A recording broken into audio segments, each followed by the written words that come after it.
Bom dia a todos. Estamos começando agora nosso webinar Otimização em Sistemas Multicorpos, utilizando o Adams Insight. Meu nome é Vitor Garcia, eu sou engenheiro de aplicações da MSC.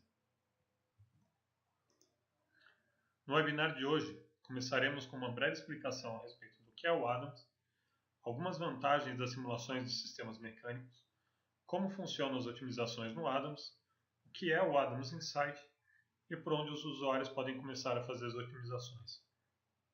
Quem tiver perguntas, por favor envie pelo chat, ou se quiser, no final da apresentação será disponibilizado um e-mail por onde as dúvidas podem ser enviadas.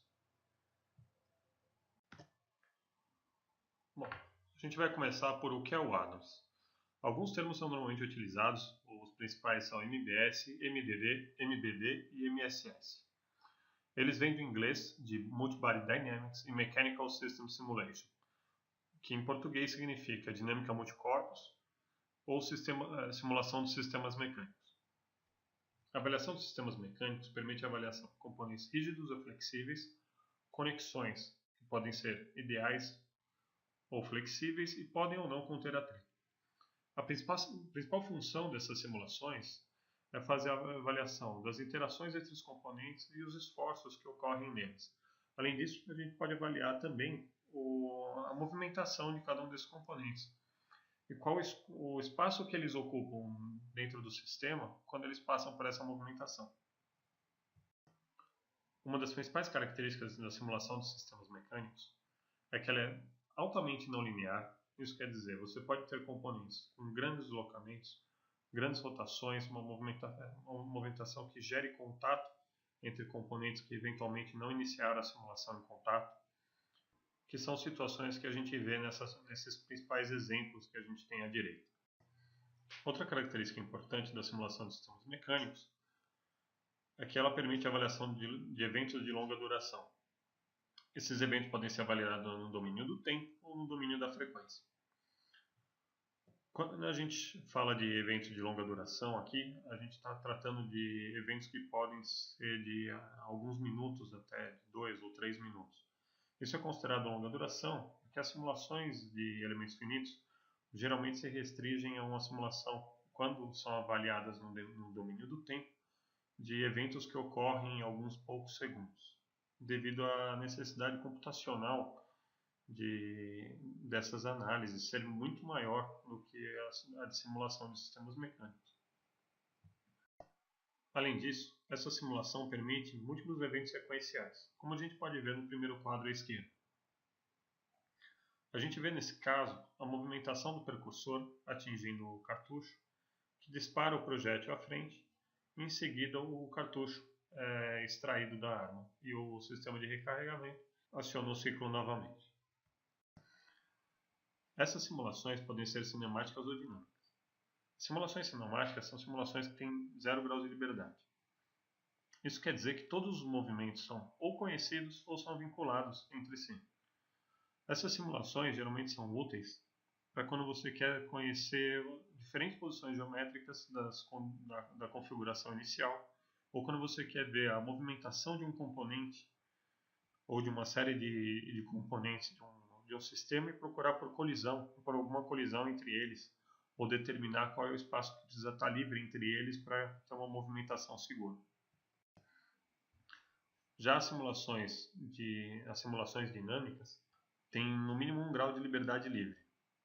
Isso quer dizer que parte da movimentação dos componentes não é conhecido, que geralmente são conhecidos somente os vínculos entre os diversos componentes.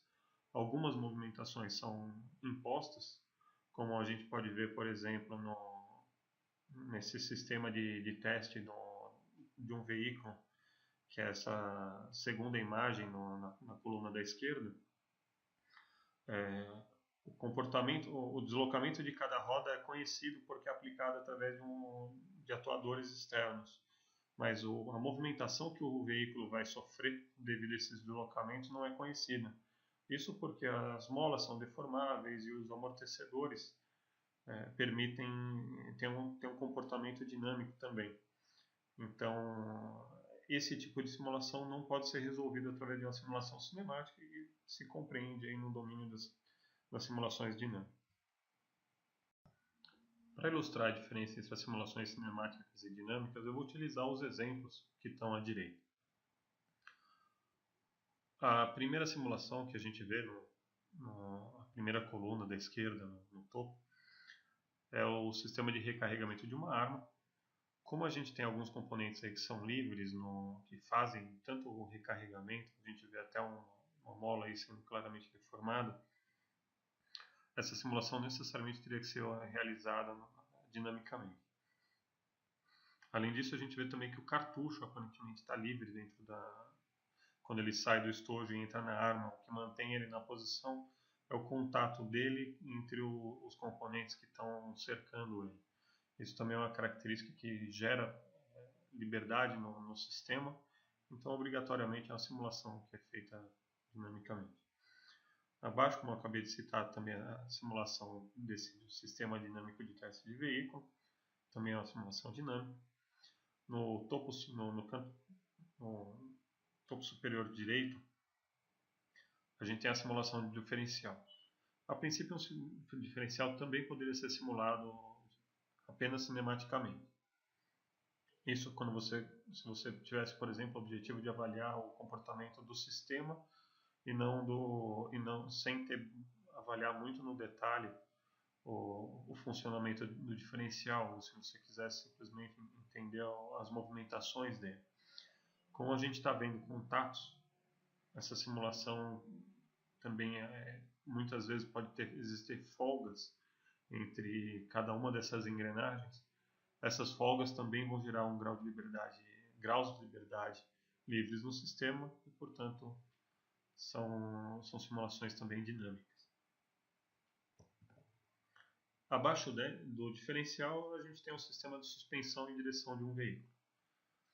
Mais uma vez, a gente está vendo uma situação que, se a gente tivesse o objetivo de puramente avaliar a movimentação do conjunto roda-pneu ou de qualquer outro componente enquanto o veículo é esterçado e a suspensão é movimentada para cima e para baixo, poderia com certeza ser uma simulação cinemática. Uma vez que aparentemente o objetivo dessa simulação foi determinar os esforços e eventualmente até a tensão atuante nesse componente que a gente está vendo com o indicador de tensões, também necessariamente a gente precisa de uma simulação dinâmica para poder avaliar corretamente as inércias desse sistema.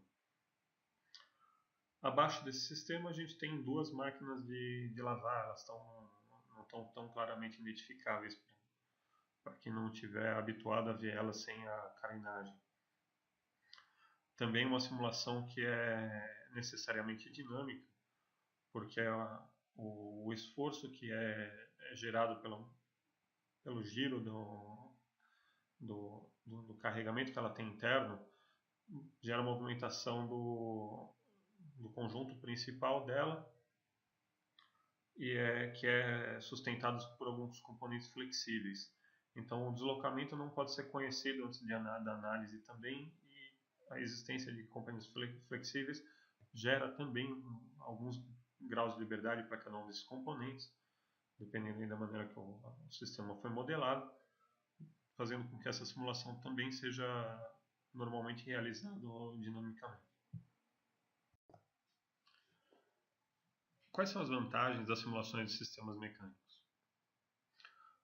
A primeira delas é que a gente pode fazer a avaliação do sistema como um todo, contendo diversos subsistemas ou até diversos componentes também.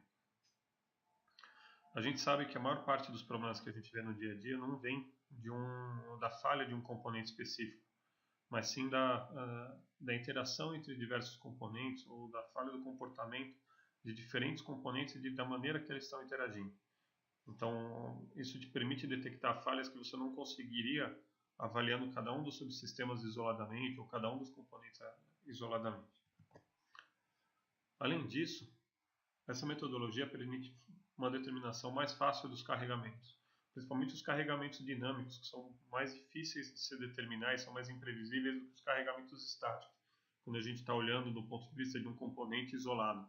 Muitas vezes você consegue determinar qual é o carregamento estático que chega nele, através, às vezes, até de metodologias analíticas, mas para você determinar qual o carregamento dinâmico que chega no componente em si, que está inserido num sistema maior, é muito mais complexo.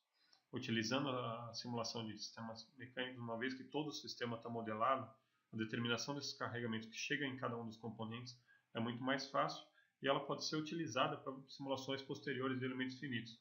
Essa exportação dos carregamentos ou de todas as condições para as análises de elementos finitos é feita de maneira automatizada no Adams, para os principais solvers de elementos finitos do mercado. Além disso, uma outra vantagem é permitir a otimização das configurações geométricas de um sistema. Isso até é o tema do webinar de hoje. Permite a avaliação do desempenho em função de algumas variáveis no sistema, de características que você pode alterar. E com isso a gente tem ferramentas automatizadas para avaliar o funcionamento do sistema e otimizar esse desempenho, variando algumas características que você permita alteração. E o último ponto que a gente tem a citar é que ele permite não só avaliações no domínio do tempo, mas também avaliações no domínio da frequência, permitindo a avaliação de sistemas que estão principalmente influenciados pela vibração de outros sistemas, ou até para a determinação da frequência natural de vibração de um sistema eventualmente mais complexo, que muitas vezes pode englobar até controladores hidráulicos, controladores pneumáticos, e ainda assim você consegue determinar o comportamento desses sistemas e a frequência natural deles. Agora a gente vai começar a falar da otimização utilizando o Adams View. O primeiro ponto para você fazer uma otimização é entender o que é parametrização do projeto. Parametrização é quando você define uma característica do sistema ou uma série de características com base numa variável. E isso ou diretamente, como a gente está vendo aí no caso dessa mola, ou através do Expression Builder, que eu vou mostrar na sequência, que permite o vínculo de uma variável de maneira indireta, com algumas características ou com uma característica, para ter um comportamento, às vezes, que seria mais complexo de determinar digitando o valor diretamente na variável. A gente pode, além da rigidez da mola ou do amortecimento da mola, outra característica que pode ser parametrizada é a posição de um ponto de construção. Esse ponto de construção poderia ser, por exemplo, o ponto de fixação de um joint, ou o ponto que define o comprimento de algum componente que a gente está querendo otimizar, ou alguma característica de montagem qualquer de um sistema através de um ponto de construção. Isso seria uma maneira direta de se definir através da variável qual o ponto, qual as coordenadas onde aquele ponto vai ficar. Mas muitas vezes isso é um pouco difícil. Às vezes você quer determinar a coordenada de um ponto em função de outro. E aí a gente utiliza o Expression Builder. O Expression Builder traz uma série de funções dentro do Adams View, e essas funções facilitam a construção dessa parametrização. Essa função, por exemplo, Rock Relative To, ela permite que você defina as coordenadas de um ponto em função das coordenadas de outro, somando aí os deltas em cada uma das direções. A gente vê aqui no caso, vamos considerar que esse ponto da esquerda seja o ponto original, que você tem de alguma outra característica do seu sistema, e você queira definir onde fica esse segundo ponto aqui na extremidade direita. Você poderia utilizar essa função. Vamos considerar que aqui o marker da esquerda seria esse marker 110 que foi selecionado, e dando as variáveis dv1, dv2, dv3, você editaria na própria variável qual a distância x, y e z, que está fora do plano, do ponto 1 para o ponto 2, do ponto da esquerda para o ponto da direita. Isso inclusive permite que se você fizer qualquer alteração no modelo, alterando o ponto da esquerda de posição, se você não mexer nessas variáveis, o ponto da direita vai ser movimentado junto, de maneira a manter essas distâncias constantes. Outra função similar é essa lock cilíndrico. A grande vantagem dela perante a anterior é que ela permite você definir a posição de um ponto em relação ao outro também, mas isso em coordenadas cilíndricas, o que muitas vezes na construção de um projeto faz sentido, porque você quer definir o comprimento de um componente, como por exemplo esse braço de ligação, e o ângulo que ele vai ser originalmente instalado. Mais uma vez, se a gente for olhar do ponto da esquerda como sendo o ponto original aqui do sistema, esses valores L1, A1 e 10 são as distâncias do ponto da esquerda para a direita em coordenadas cilíndricas, Rθz. O primeiro passo para a parametrização de um projeto, depois de definido quais são as características que você vai parametrizar, é criar as variáveis de design desse projeto. Aqui no caso, essa variável é uma variável stiffness, que eu já tinha comentado no caso da mola. Você pode definir o nome, a unidade dessa variável, que não é obrigatório você definir uma unidade, um tipo de unidade, na verdade, para essa variável, mas isso pode ajudar a identificação correta das variáveis para o futuro. Além disso, você define qual é o valor padrão e quais são os limites permissíveis para essa variável. No caso aqui a gente está considerando 10, mais ou menos 1. Poderia ser um range, outras formas de se definir isso através de um range, poderia ser colocar de 9 a 11, ou 10 mais ou menos 10%. Tem diversas formas de você criar esse tipo de variável, e com isso você vai utilizar o que for mais adequado para o seu projeto. Para ilustrar um pouco melhor a parametrização, a gente vai ver o que é um estudo de sensibilidade, e aqui nesse exemplo a gente vai mostrar a parametrização desse sistema. Esse sistema é um sistema que tem uma pequena comporta e ela é movimentada por esses 4 braços de ligação. Normalmente você poderia definir as características de cada um desses braços e da posição das conexões entre eles através de 4 pontos de construção. O grande problema disso é que se você quisesse fazer alguma variação nesse sistema, você teria que trazer muitas vezes até para uma outra ferramenta de CAD para fazer essas alterações e avaliar os pontos quais as coordenadas que esses pontos poderiam ser alterados caso o design não te atenda, trazer isso de volta alterado cada uma dessas coordenadas no Atoms através do Table Editor, e aí depois fazer a simulação de novo e fazendo isso múltiplas vezes até encontrar o design que você quer. O que é mais trabalhoso é que você vai ter que digitar cada uma dessas configurações no Table Editor, o que é muito mais trabalhoso do que se fazer o mesmo trabalho de maneira parametrizada, como a gente vai mostrar na sequência. Aqui são as características que a gente está considerando que vão ser parametrizadas nesse projeto. A primeira delas é o L1, que é a distância entre esse ponto do final desse componente amarelo para o ponto inicial dele. L2 é a mesma coisa para o componente rosa. E o D, que é o ponto em que o componente vermelho é conectado com o componente rosa. O ponto vermelho é esse ponto que fica no meio do componente vermelho, é um ponto bastante interessante. Ele também é um ponto que precisa ser parametrizado, mas aí não necessariamente vinculado a uma variável. Isso porque ele pode ser definido que ele sempre obrigatoriamente fica na intersecção entre o componente amarelo e o componente vermelho. A gente vai mostrar um pouco mais para frente como é que pode ser feita essa parametrização sem necessariamente depender da criação de uma variável e sem depender de você toda hora ter que determinar qual é o ponto de intersecção. Ele vai fazer isso de maneira automatizada. Além dessas variáveis, a gente tem outras duas, que são os ângulos de instalação original de cada um desses dois componentes. Variando cada uma dessas variáveis, considerando todas as outras posições da geometria do sistema fixas, você consegue avaliar diversas configurações de design, como a gente vai ver.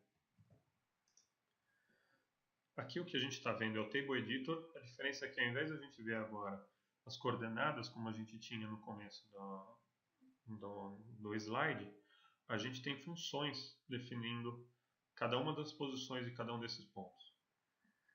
Vocês veem esse ponto que eu tinha comentado da intersecção, ele usa uma função gerada pelo usuário, que chama, no caso criado pelo usuário, foi chamado de int.pt. Essa função automaticamente encontra qual é a intersecção entre os pontos A, que é o ponto que fica no topo do componente vermelho, o ponto D, que é o ponto nessa extremidade do componente amarelo, os pontos 2 e 3. Essa função automaticamente define qual é essa intersecção entre essas duas linhas no plano e define as coordenadas para esse ponto de construção automaticamente. O ponto 2, a princípio, é uma função lock cylindrical, como a gente já tinha citado lá atrás, usando as variáveis L1, A1 e 0, porque a posição Z não é... Todos os pontos aqui estão sendo considerados a princípio no mesmo plano. L1 é a distância entre o ponto inicial até o ponto 2, e A1 é o ângulo de instalação que a gente já tinha visto. Essa função foi inserida dentro da função lock relative, porque sozinha a função lock cylindrical ela se dá sempre em função do ponto 0. Então, para tirar essa coordenada cilíndrica do ponto 0 e levar ela em função de um outro ponto, aqui no caso a gente até vê que é o ponto A, a gente usa a função lock cylindrical como um parâmetro para a função lock relative to. No guia online do Adams você pode ver mais detalhes a respeito do uso dessa função. O lock along line é uma função também que permite você definir um ponto entre as coordenadas de um ponto que esteja numa linha entre dois pontos, aqui no caso o ponto B e o ponto 4. O ponto B é o ponto na extremidade esquerda desse componente rosa, o ponto 4 é o ponto oposto, e ele permite que você defina simplesmente através de uma variável, aqui a gente está chamando de variável D1, qual é o ponto que ele vai ficar nessa linha. E o último ponto, finalmente, a gente tem de novo uma utilização da lock cylindrical dentro da função lock relative to para dar o ponto 4 em função do ponto B através das variáveis L2, A2 e 0. Agora, para ilustrar um pouco melhor, a gente vai mostrar qual que é a vantagem de ter esse sistema parametrizado. Todas as variáveis já foram criadas e todos os pontos já foram definidos em função dessas variáveis. Se você deseja mudar uma característica do sistema, no caso aqui a gente variou o ângulo de instalação do componente rosa, você só precisa digitar qual é o valor dessa variável e ele atualiza a posição de todos os pontos automaticamente. Caso você precise ajustar mesmo um grupo maior de variáveis, é relativamente rápido, você não precisa mais alterar ponto por ponto e identificar quais são as posições que os outros pontos vão cair devido a essa mudança. Uma vez que são feitas cada uma dessas alterações, você pode posteriormente fazer a simulação do seu sistema e avaliar para ver se o resultado foi como você esperava. No caso, o objetivo dessa simulação que a gente estava avaliando era manter a maior distância possível aqui nessa distância y, dando uma abertura adequada nesse sistema dessa comporta. Agora o que a gente está vendo à direita é realmente a ferramenta que faz o estudo de sensibilidade. O estudo de sensibilidade ele visa mostrar qual é o comportamento do sistema ou qual é o desempenho do sistema, isso em função de um objetivo ou no caso de um measure, que é uma avaliação que é feita durante a simulação de uma cota qualquer ou de uma característica qualquer do sistema. No caso a gente está vendo esse function 61y, é essa distância aqui entre essa superfície e a base da tampa que fecha essa comporta. Então, essa é a característica que está sendo estudada nesse sistema. O estudo de sensibilidade ele permite a avaliação somente de um objetivo. No caso, o objetivo que a gente está avaliando é esse Y que eu acabei de comentar. Além disso, ele também permite só a avaliação de um design variables, quer dizer, de uma variável. A gente só pode variar uma função, uma característica por vez dentro do sistema. Uma característica não, mas na verdade uma variável por vez dentro do sistema. Default levels é o número de iterações que você vai permitir o sistema calcular. No caso, você tem ele pega o limite inferior e o limite superior, divide no número de níveis que você quiser e faz, no caso aqui, a gente faria 10 iterações diferentes. Quer dizer, pegaria uma iteração com o valor mínimo e 8 valores intermediários e uma iteração com o valor máximo primitivo para aquela variável. Ele roda as 10 simulações e dá o resultado de cada uma delas. A gente vai poder ver isso melhor agora através desse vídeo. No caso, esse vídeo foi feito em tempo real, executando a simulação. O que ele fez, que a gente pode ver, ele variou a variável L1. De maneira a deixar a simulação mais rápida, eu não solicitei que a simulação alterasse a cada incremento o display, mas isso também poderia ser realizado. A gente vai mostrar outros exemplos na sequência que vai ilustrar isso um pouco de maneira diferente. A grande vantagem, como eu tinha dito, é que você rapidamente consegue ver como é que o sistema fica para as diferentes condições dessa variável que você está alterando. Ele gera até automaticamente esse gráfico que a gente está vendo abaixo. À esquerda do gráfico, a gente tem qual é o resultado que você estava buscando. No caso, é a função, esse function y. E no eixo inferior, a gente tem qual é o valor que foi definido para a variável L1.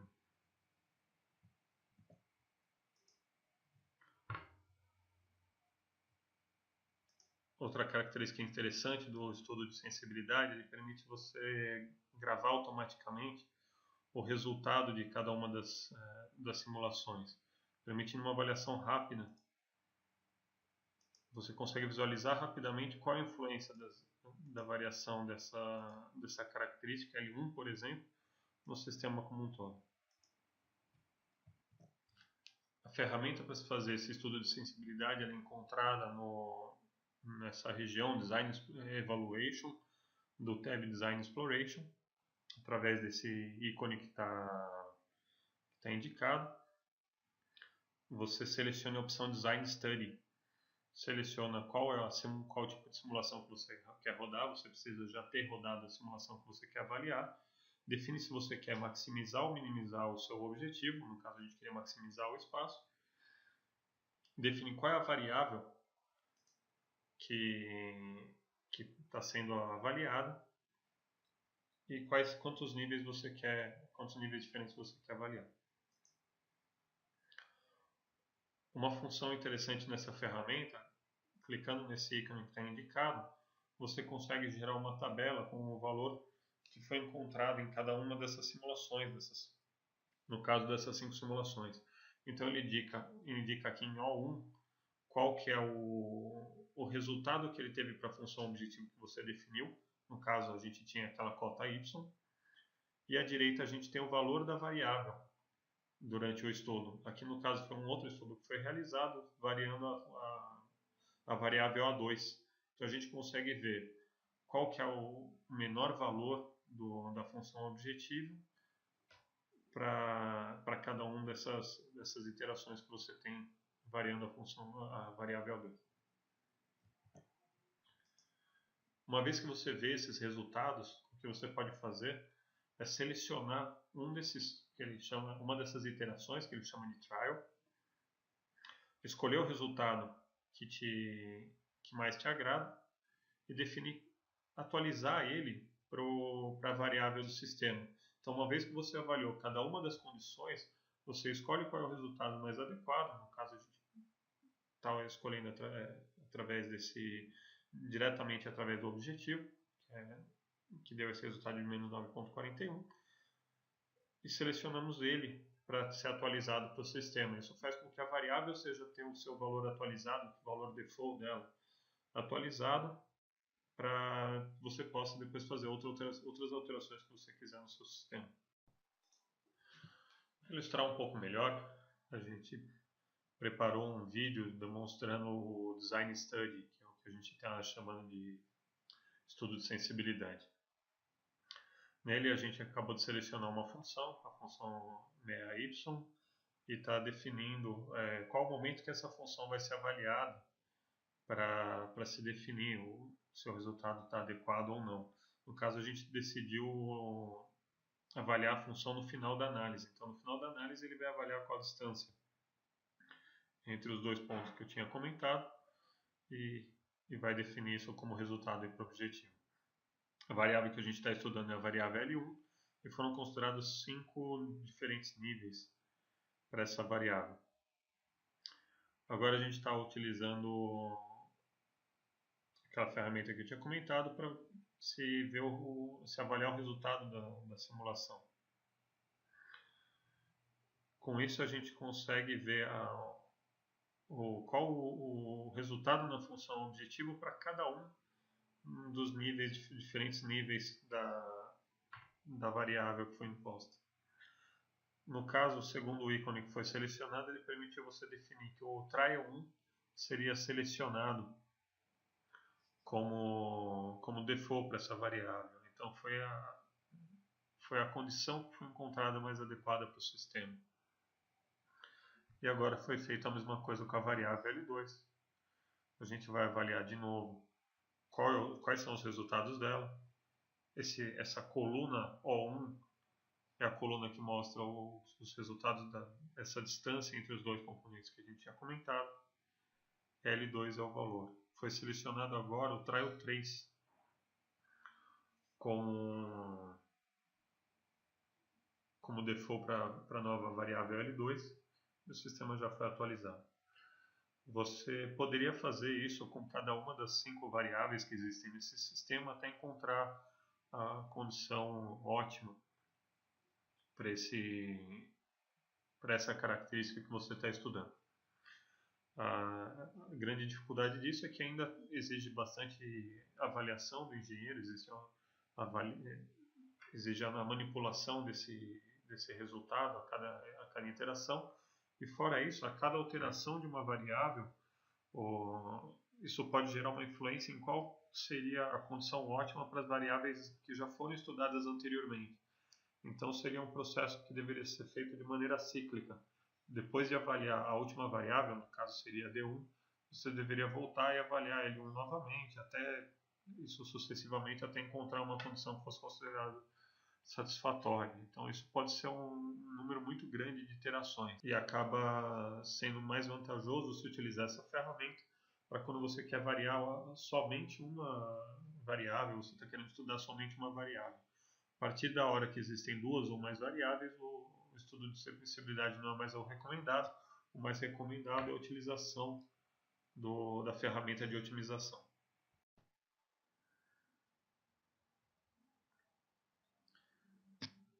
A ferramenta de otimização pode ser utilizada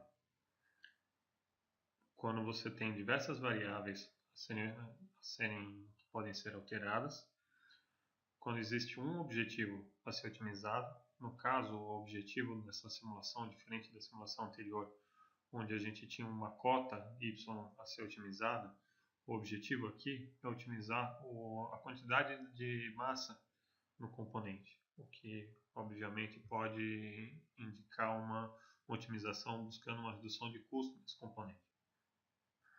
Além do objetivo que está sendo otimizado, você define constraints, que são as restrições desse projeto.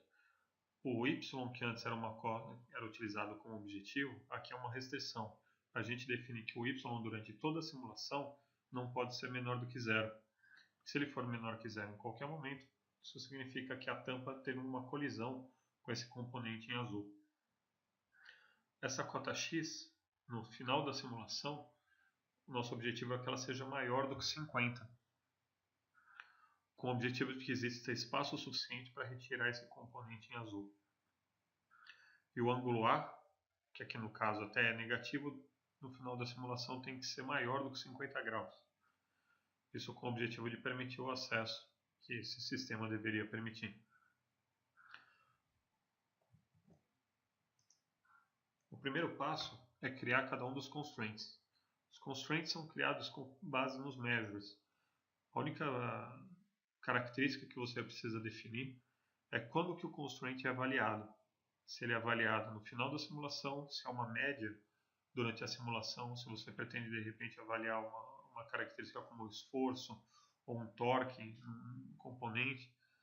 Eventualmente a melhor metodologia não é avaliar simplesmente qual é o maior esforço que ocorre durante a simulação, mas muitas vezes você pode querer otimizar a média de esforço durante toda a simulação. Então, para cada um dos seus constraints, você vai definir quando que ele vai avaliar aquela função. Se vai ser no final, se ele vai pegar o menor ou o maior valor durante a análise.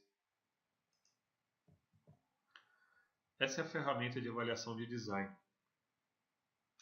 Aqui a gente está vendo a função objetivo, que é aquela função que tinha sido apresentada inicialmente, que é a soma das massas de todos os componentes.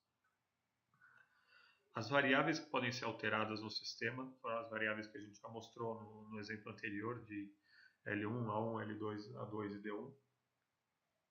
E quais são os requisitos para esses sistemas, que no caso são os constraints 1, 2 e 3. O objetivo dessa análise é minimizar a função objetivo. Isso quer dizer minimizar a massa que foi selecionada. No caso, dependendo da situação que for o projeto, pode ser selecionado também maximizar a função objetivo. Agora nesse vídeo a gente vai ver um exemplo da utilização dessa ferramenta de otimização. Ele automaticamente vai gerando variações de cada uma das variáveis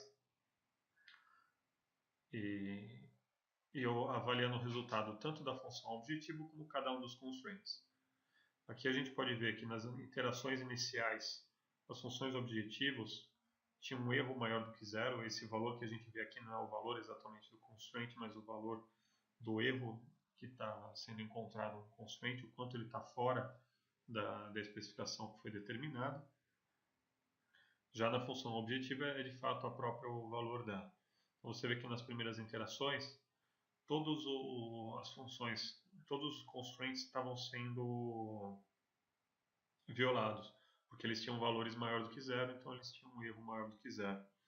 Depois, conforme foram sendo realizadas as iterações, o método encontrou valores adequados das variáveis que parassem de violar os constraints, a princípio os constraints 2 e 3, até um ponto que todos os constraints deixaram de ser violados, dada uma característica mínima de tolerância que é indicada na função settings do Adams-View, onde é permissível, nesse caso a gente selecionou até 2 centésimos de erro para qualquer um dos constraints seria aceitável.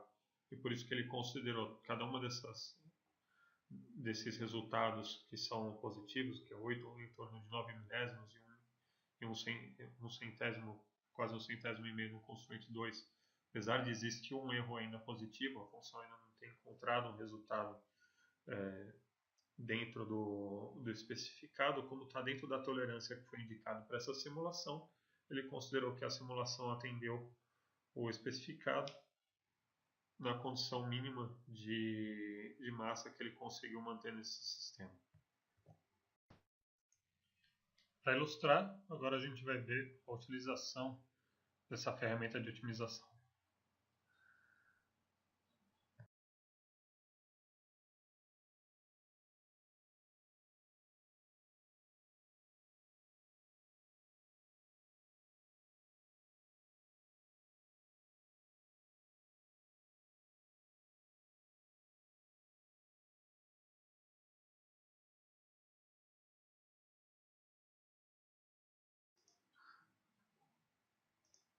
Agora a gente pode ver a simulação desse sistema otimizado. A gente vê que nenhuma das características foi violada. A movimentação acontece, a ponta inferior não toca esse corpo em azul, ele tem o afastamento necessário, e a abertura a gente vê aqui que deve estar em torno de 50 graus. Todas essas ferramentas que a gente viu até agora são ferramentas que, apesar de estarem dentro do próprio Adams View, são ferramentas do Adams Insight, mesmo que elas não utilizam a interface do Adams Insight. E, portanto, elas requerem que você possua uma licença do Adams Insight para poder utilizar. Além dessas ferramentas, a gente pode utilizar diretamente a interface do Adams Insight. Ele traz algumas funções adicionais que a gente vai ver a seguir. Uma das funções do Adams Insight é a realização de DOEs. A vantagem dos DOEs é que eles permitem que múltiplos objetivos sejam otimizados, diferente das otimizações que a gente viu anteriormente. Bem como as outras otimizações, um grupo de variáveis pode ser modificado também. Aqui a gente está vendo a interface do Adams Insight. Essas são as características que foram importadas do Adams View. Automaticamente ele identifica todos os design variables que estão criados dentro do modelo do Adams View e já coloca como opção para você definir como variáveis que você queira estudar no seu DOE. Além disso, todos os measures ou todas as funções objetivos que existirem dentro do modelo do Adams View são exportadas para o Adams Insight e podem ser selecionadas como funções a serem otimizadas. Aqui no caso, o sistema que a gente está vendo é um sistema de uma bomba e as características podem ser alteradas. É o comprimento do pistão da bomba, o raio e a velocidade do eixo. E as características importantes para uma bomba, obviamente nesse caso, são o torque motriz para essa bomba e o fluxo que essa bomba permite.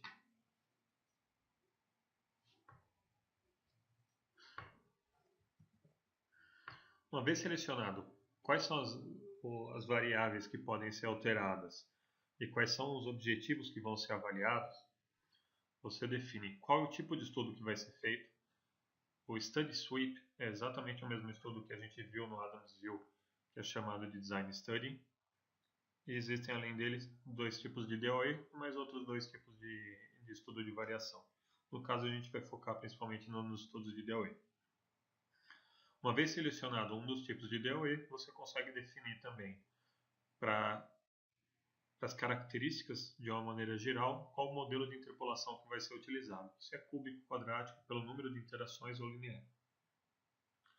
Além disso, o tipo de DOE, a ordem em que as simulações vão ser realizadas para cada uma dessas tentativas de design que vai ser simulado no estudo de DOE. E ele já indica para as condições que você determinou quantas simulações vão ser realizadas. Aqui no caso são 64 condições. Uma vez definida as características do seu DOE, ele gera o Workspace. O Workspace nada mais é do que as 64 iterações que foram determinadas pela metodologia DOE, indicando quais são as características os parâmetros para cada uma das variáveis que vão ser combinados nas 64 diferentes simulações que vão ser realizadas e vão ser enviadas para o Adams View. Depois que o Workspace está definido, ele envia aí essas 64 simulações para rodarem no Adams View e importa de lá os resultados que foram solicitados nas funções objetivo. Aqui no caso o torque da bomba e o fluxo selecionado, o fluxo gerado por ela. Com esses 64 resultados, é possível, utilizando uma das ferramentas do Adams Insight, gerar uma superfície de resposta, permitindo, por exemplo, você estimar qual seria o resultado de uma bomba que não foi simulada. A gente vê aqui, por exemplo, que foram simuladas bombas com 38 mm de diâmetro de raio do pistão, ou 40, ou 42, mas que 39, por exemplo, não foi simulado.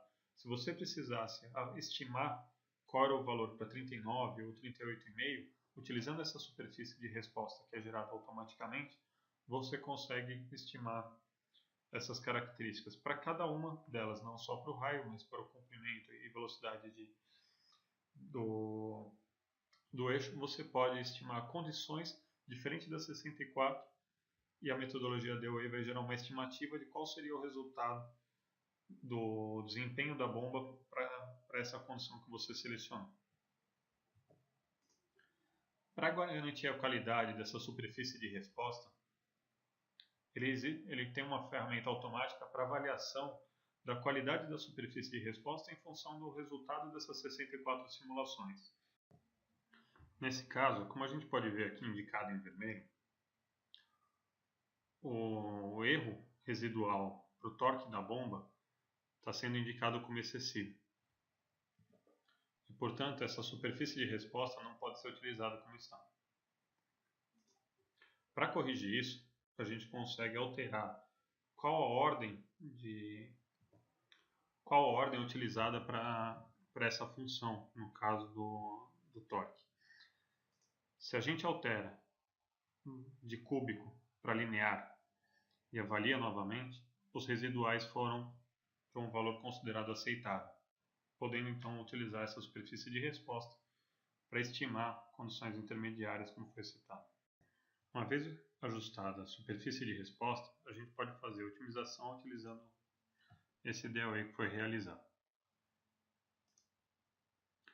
Aqui a gente pode ver um exemplo do que eu tinha comentado. Você pode ajustar qualquer uma das características para condições diferentes das simuladas e ver imediatamente qual é o resultado que isso teria no sistema. Isso é muito mais rápido do que fazer um número muito grande de simulações para avaliar cada uma das características. Além disso, a gente pode definir um valor objetivo para uma das funções e aqui no caso minimizar a outra das funções objetivo. E rodar muito rapidamente para definir quais são os parâmetros ótimos para chegar nessas condições que foram designadas. Além disso, esses resultados podem ser exportados num arquivo HTML. Com isso, outras pessoas dentro da sua empresa que não possuem o Adams View ou não possuem a experiência necessária para utilizar o Adams podem avaliar diferentes condições, diferentes configurações de design e imediatamente ver qual é o resultado no desempenho do produto.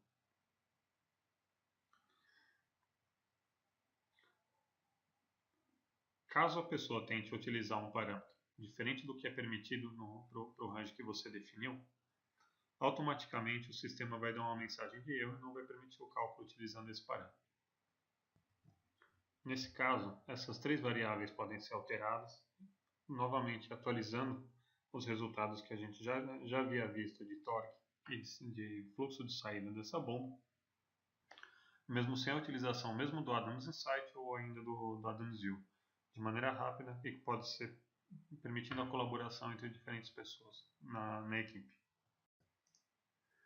Essas são algumas sugestões de onde você pode encontrar um material explicativo para começar a utilizar o Adams Insight e essas ferramentas de otimização dentro do Adams View.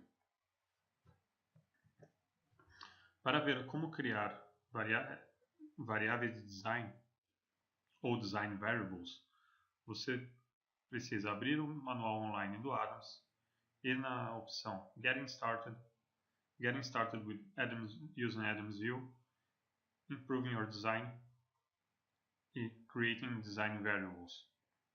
Aqui existe uma explicação bastante clara de como criar cada uma das variáveis de design e quais são as opções disponíveis. Para ver como criar um Design Study ou um estudo de sensibilidade, você precisa ir na opção Iterating Your Design. Lá você vê como utilizar essa função no Adams View também. E para rodar as otimizações, basta ir na opção Optimizing Your Design. Caso você queira mais informações a respeito da utilização do Adams Insight dentro de sua própria interface, você precisa ir na opção Adams Basic Package e Adams Insight. Aqui você tem inclusive alguns tutoriais, tanto de DOEs, mas também de análise do tipo Monte Carlo, além de algumas explicações a respeito de estatísticas do DOE. Bom, gostaríamos de agradecer a presença de vocês no webinar. Quem já enviou algumas perguntas através do chat, nós responderemos através do e-mail cadastrado de cada um de vocês. Quem ainda não mandou perguntas através do chat, fique à vontade para mandar um e-mail para mim. Eu peço, por favor, que deixe no título como referência webinar Adams Insight. E eu responderei cada uma das perguntas. A gente está à disposição para esclarecer qualquer dúvida referente à utilização do Adams Insight ou de qualquer outro produto da MSC Software. Muito obrigado e até mais.